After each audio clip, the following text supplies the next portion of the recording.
Howdy, y'all. It's Curious Raven. I am back. It's been kind of crazy with Christmas and a lot of things going on, but we are starting Advent this year. It will be 10 days. This is the first day, and my guest will be As the Raven Dreams, one of my very close friends. I'm so excited to have him back on the channel, and I hope y'all enjoy. Story 1. My dad drove a truck for a living. We live in California. Years ago, he was driving north on Highway 5. He doesn't recall exactly where, but it was somewhere south of Harris Ranch, California. He's northbound on the Bay Area coming from LA. It's the middle of the night. Highway 5 in this area is very desolate. There are no other cars on the road at this time in this area. No drugs or alcohol were involved. Neither my dad nor family have any history of mental illness or anything like that. We're your average healthy folks. He drove an 18-wheeler big rig. While driving, two different truck drivers pulled up next to him and signaled that he had a flat tire. But my dad, wanting to go home, acknowledged the drivers, but he had no intention of stopping to have it fixed. Finally, a third driver pulls next to him and signals my dad to pull over. My dad said the truck had weird lights, weren't the standard big rig light colors. Truck driver parks behind my dad on the shoulder, and he approaches my dad's cab. He tells my dad that he has a flat tire and he should get it fixed so it doesn't catch on fire and cause an accident. My dad, not wanting to seem like he knew he's driving on a flat, acted surprised and then said he'd get it fixed. But he had no intention of actually getting it fixed. The guy walks back to his big rig, which is parked behind my dad's. My dad decides he'll let the guy leave first so he doesn't follow my dad to the tire station, since my dad doesn't plan on going there. My dad's waiting for the guy to pull out, but he doesn't. My dad gets out of his truck to go tell him to pull ahead, and when he steps out, the guy's truck is gone. He disappeared. I've asked my dad every critical question you could imagine here. There's no one else on the road. There's no way the guy could have driven away without my dad seeing. This freaked my dad out, so he pulled off at the next stop and found a gas station that could plug his tire. He told the guy fixing the tire the story. The guy said to report it to Highway Patrol because he's heard of a few people who've reported the exact same story. My dad recently reached out to some people we knew from the CHP in NorCal. He hadn't heard of it, but since it happened around Central Cali, I yesterday reached out to some friends to see if they'd ever heard of it. I can assure everyone that my dad is not lying and not on drugs. There's no deception in the story. My dad's an extremely honest, humble person. It's one of those stories that I've heard periodically when I was younger, and I started thinking about it recently, after a recent death in my family. I usually don't say stuff after stories like this, but I must say, your dad, I think, was stopped by a ghost of a fellow trucker, and he was warning him so he didn't get in an accident, and I'm glad your dad listened. Number 2. This happened to me recently when my parents and my parents' friends' families all stayed at an Airbnb in Henderson, Nevada. We stayed here for 5 days, 4 nights. When we got there, my mom chose this room adjacent to another room. By the way, me and my dad stayed in a separate room because my mom's a big snorer. Each room had a sliding mirror closet. During the first 3 days, every time I went into my mom's room, I'd hear the sound of the room adjacent to our closet's door slide open and slam shut. I didn't think anything of it. Thought it was the couple doing that to pick some clothes.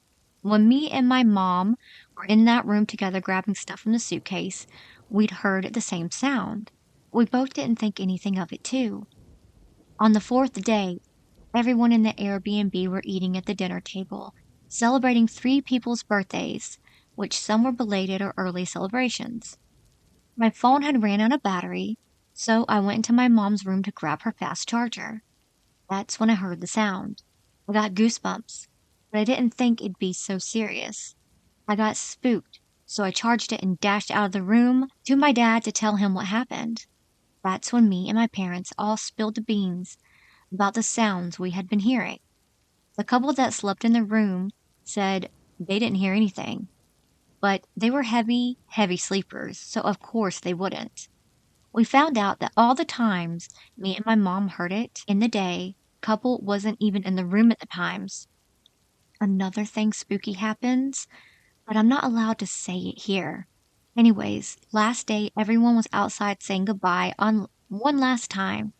My dad was in the house checking inside our room just in case. That's when we heard footsteps down the hallway. Haunted? Maybe. It's pretty old. We cannot explain the noises. It couldn't have been the satellite, couldn't have been a tree.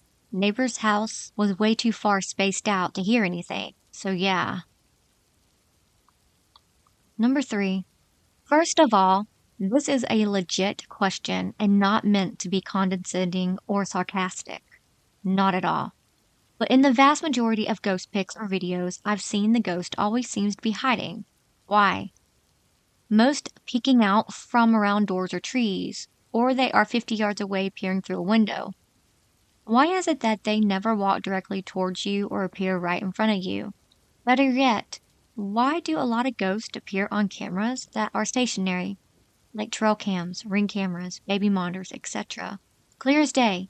Yet, when someone is present, they appear and gone in a flash.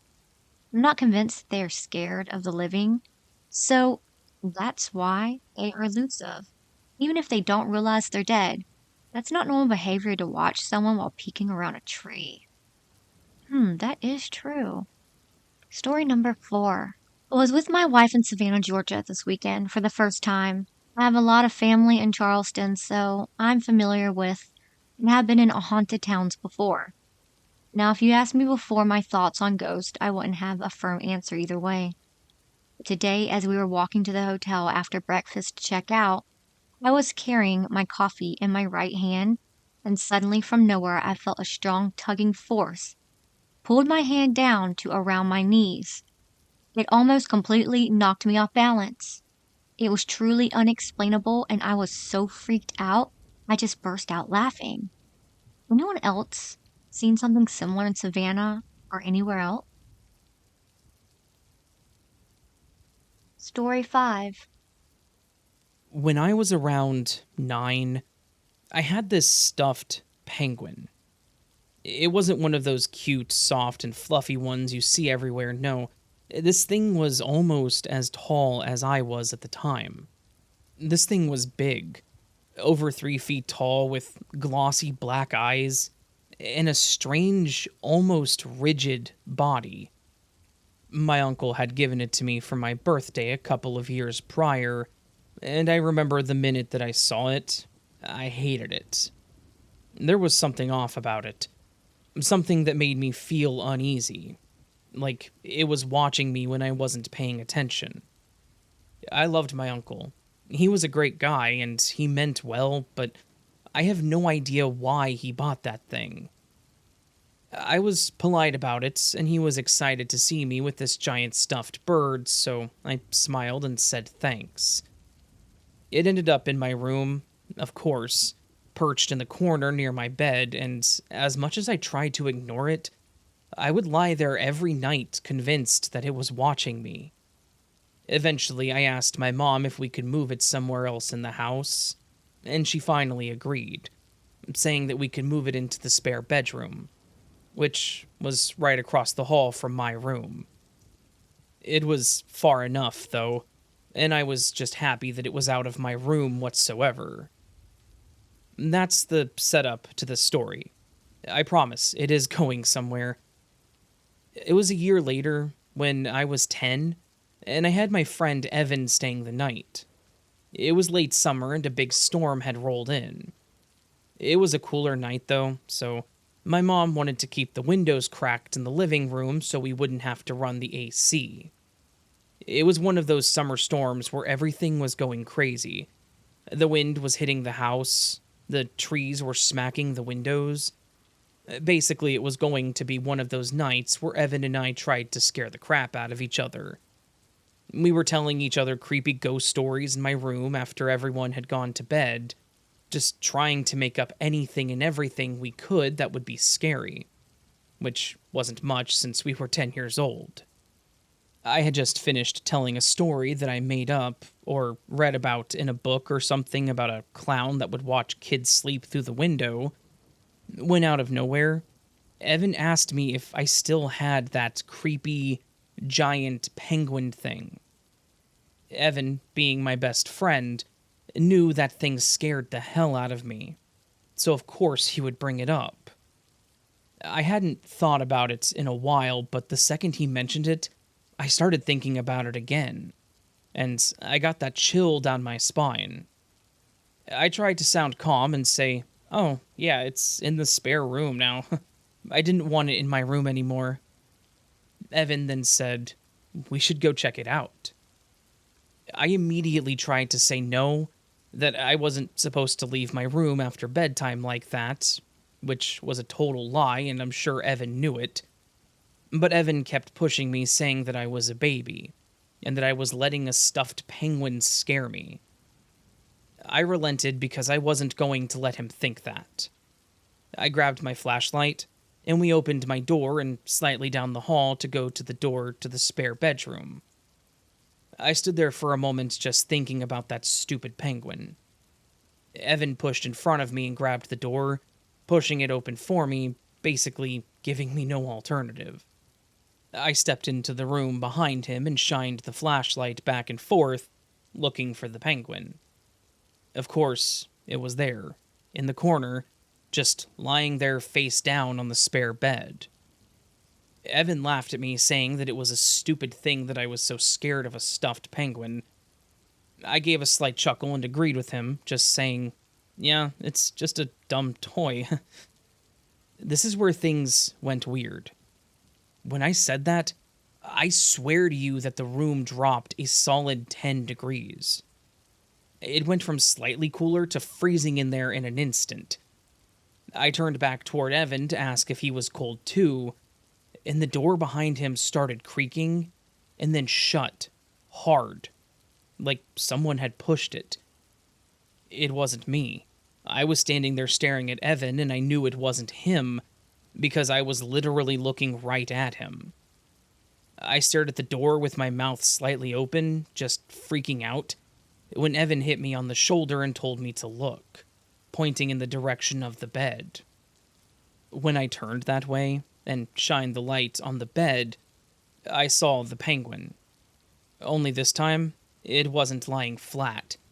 It was standing up and leaning against the back corner of the bed. That was more than enough for me. I ran from where I was standing to the door and yanked it open, running as fast as I could across the hallway back to my bedroom. Evan yelled out for me to not leave him there and stumbled out of the room towards mine. When we got back to my room, I flicked on the light and was surprised to see that Evan actually had tears on his face. I asked if he was okay, and he told me that he was fine, and then wiped them away, and asked what was wrong with that stupid penguin. I said that I hated that damn thing, that it was always creepy to me, and I hated having it in my room, and that's why it was over in there. And now I had even more reason to hate it. It was such a quick event, but it was probably the most terrifying thing I had ever experienced as a child. Neither of us spoke about it after that, and I didn't go back into that spare bedroom at all. Like, ever. My mom still lives in that house, and to this day, I still refuse to go in there, even though that penguin is long gone. I personally think that the penguin was cursed, or haunted, or had something attached to it. I don't know. That was the only time I ever had a paranormal experience, and it didn't start until I called the thing stupid.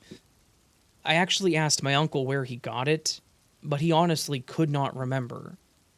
He knew that he didn't buy it from a big store or anything, but he couldn't recall where exactly it had come from.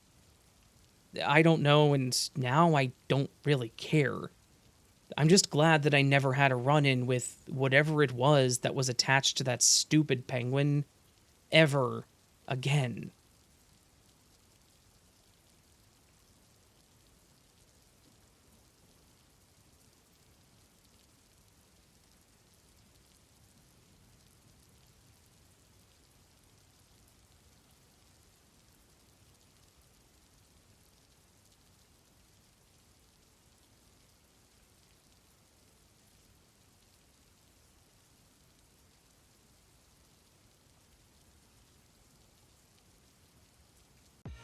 I live inside my own world of make-believe. Kids screaming in the cradles, profanities. I see the world through